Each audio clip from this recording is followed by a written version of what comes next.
Reclaiming Timeless Ways, another episode underway, episode number 77. Mike Traster, Simon Fuller, and you. We're glad to have you alongside of us for another episode, which will be on what topic, Mike? Homeschooling.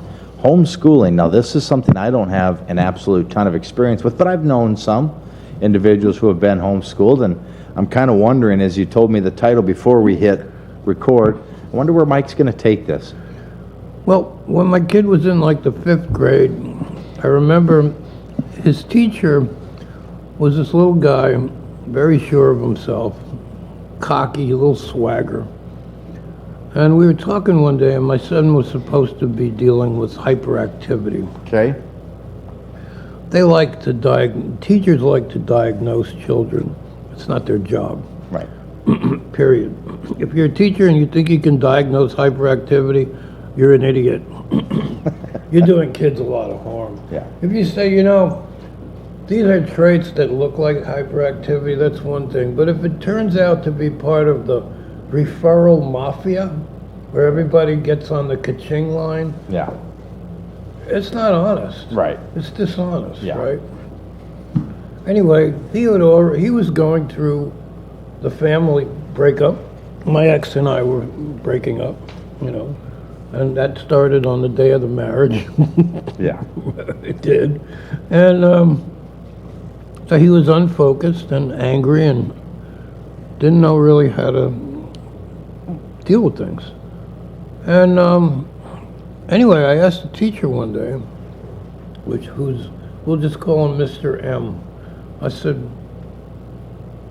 what do you know about hyperactivity? That's not my job. I said, you have kids that are hyperactive in your class, not my job. Now this guy, among other things, was a transcendental meditation teacher. Apparently went to somewhere in, I think, Switzerland, Okay. and had like months of training in this. So he's supposed to be this real serene, spiritual cat. So I said to him, well, my son's hyperactive and you're his teacher, and you're telling me that knowing about how he learns isn't your job? And he starts screaming at me. And I will spare you the scream.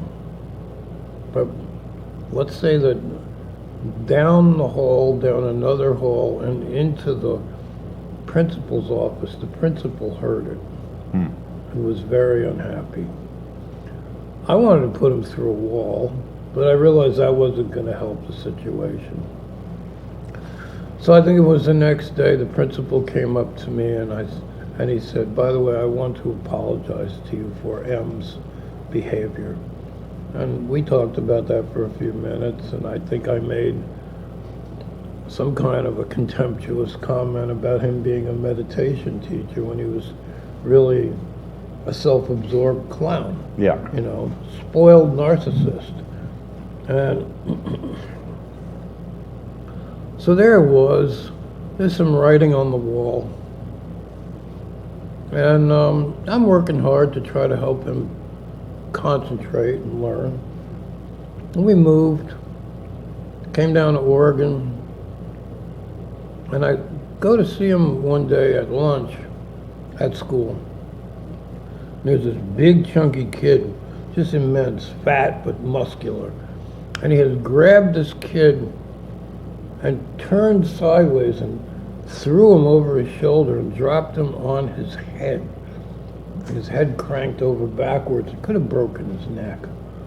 So I got to the principal, whose name I don't recall, but it's not important. And I told her what happened.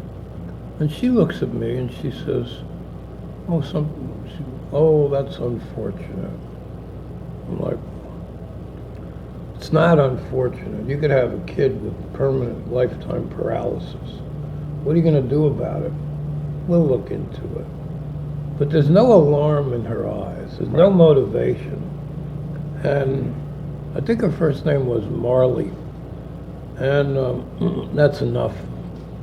So anyway, what I discovered was that she was looking for a promotion to admin. And the way it worked is she was like 1 or 2 years away from retirement.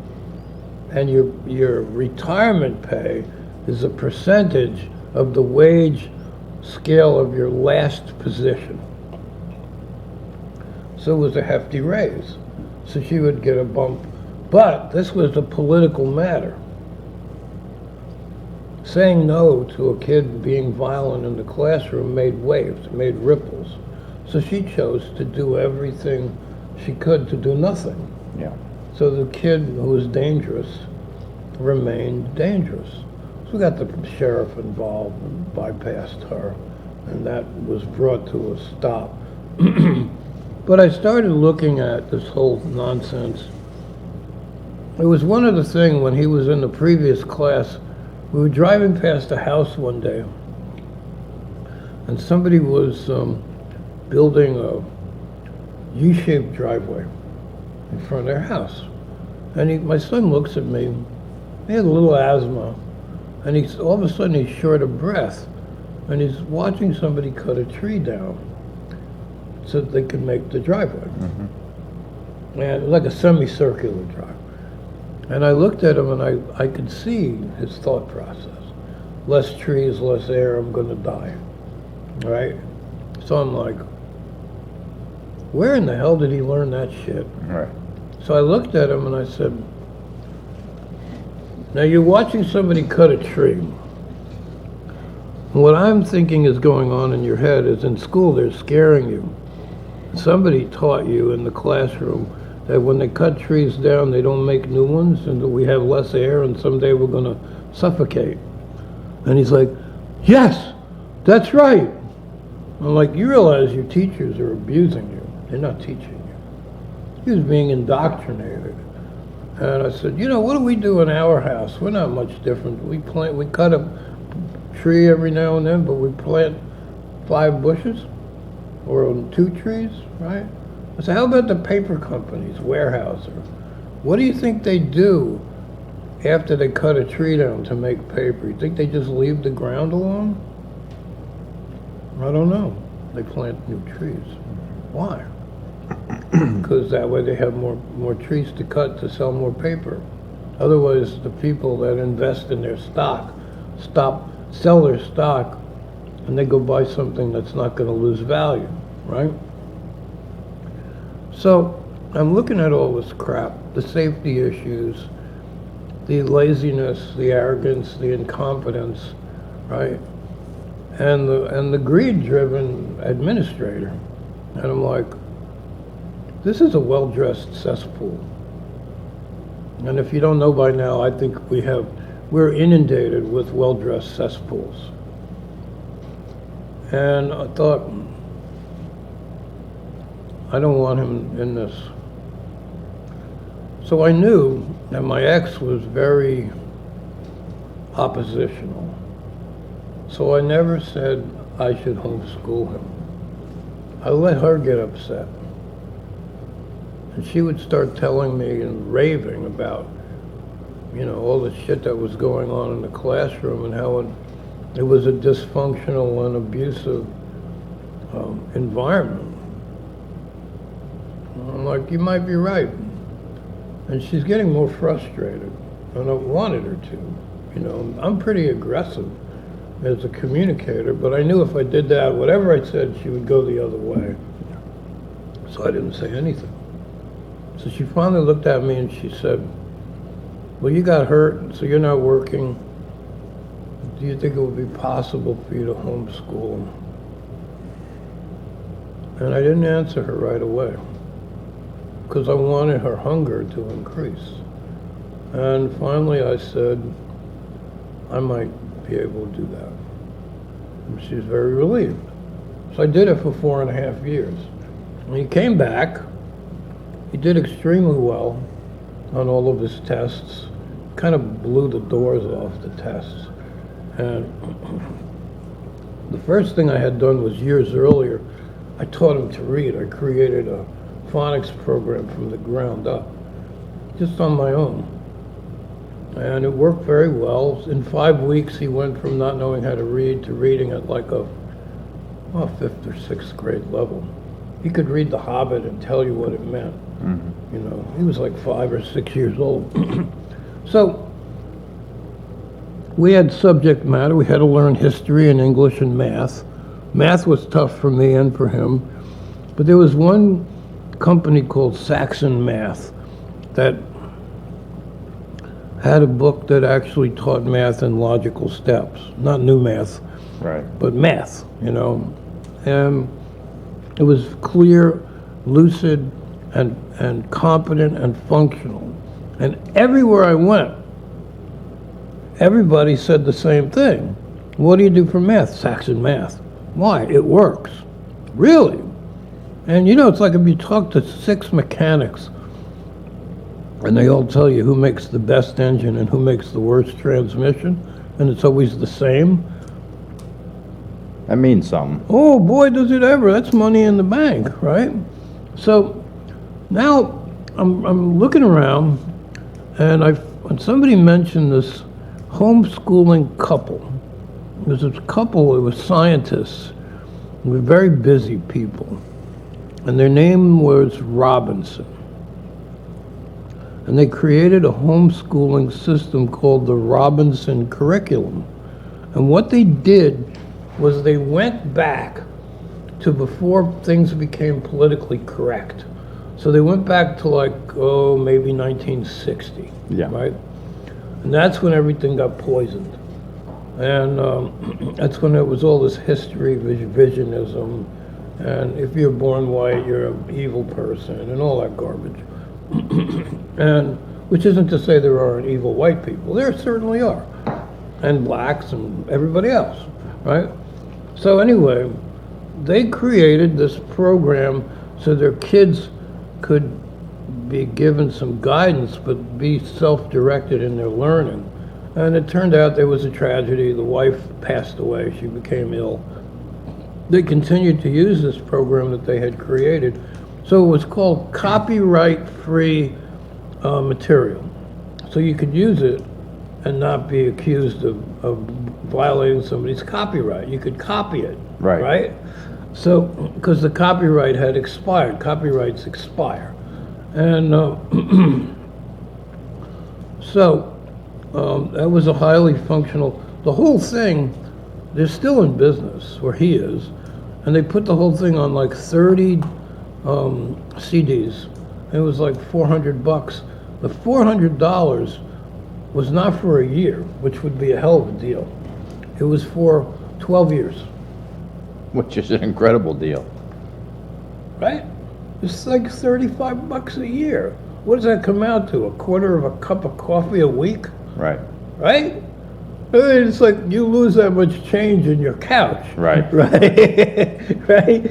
And it's like, so we didn't use it, but we're aware of it. So what I've done is I've told maybe 50 or 100 or more people about it over the last number of years.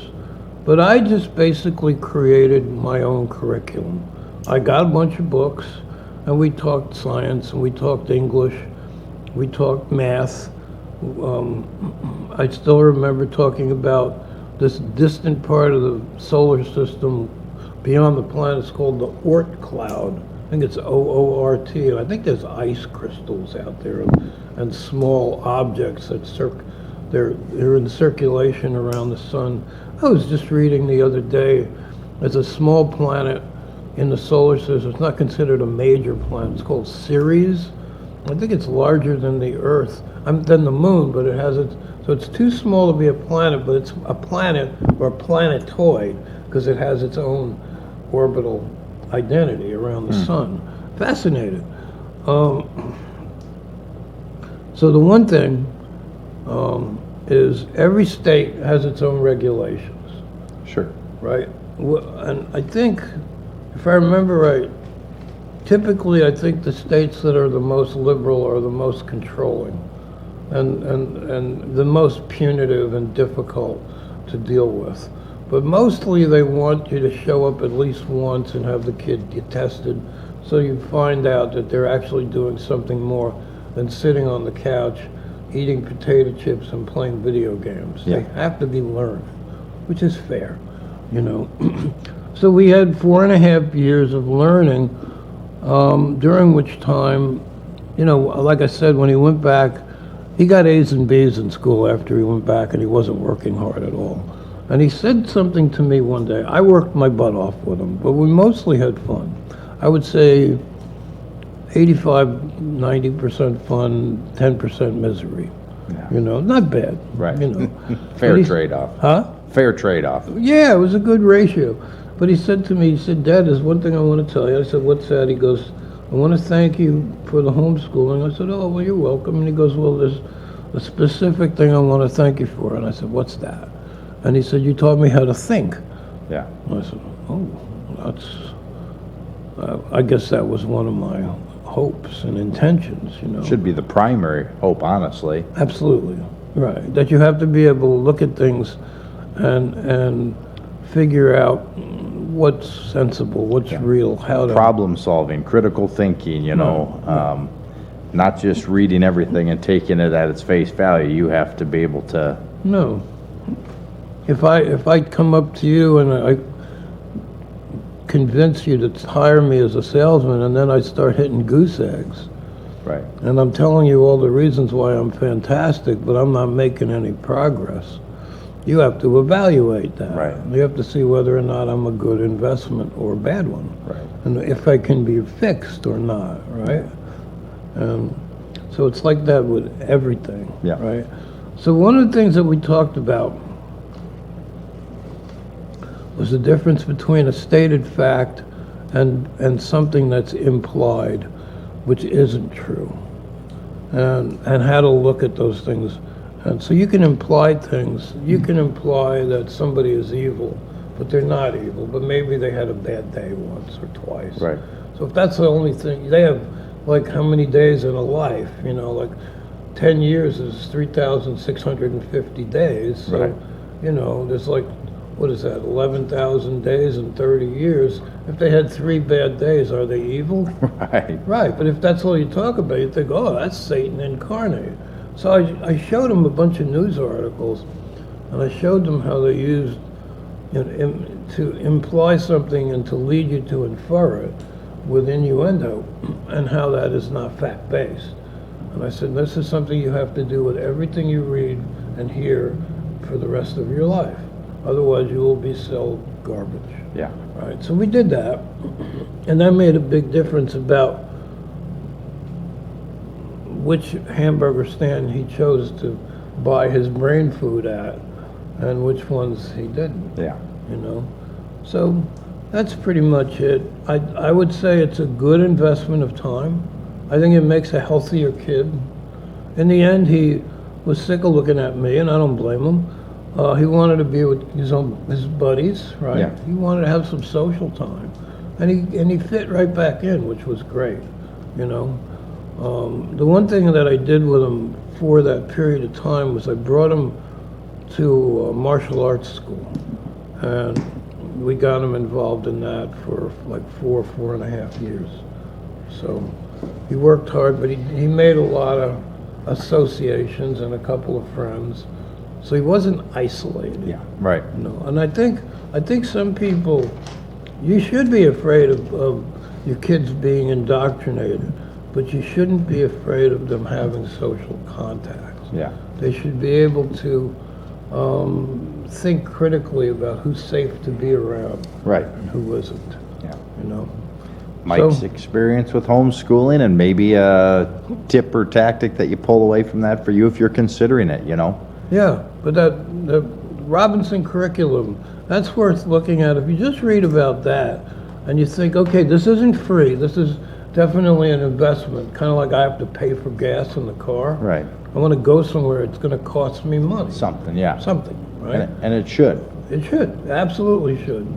And the more you're invested in your kid, the more you're loving your kid, and you're loving them in a constructive way. Yeah. They're going to become a happier person, you know. But they have to do some of the work. You can't do all the work. Right. Then they just turn into jello, Yeah. you know. So that's that, and here's my signature. And thank you for joining us for another Thank you. episode of Reclaiming Timeless Ways.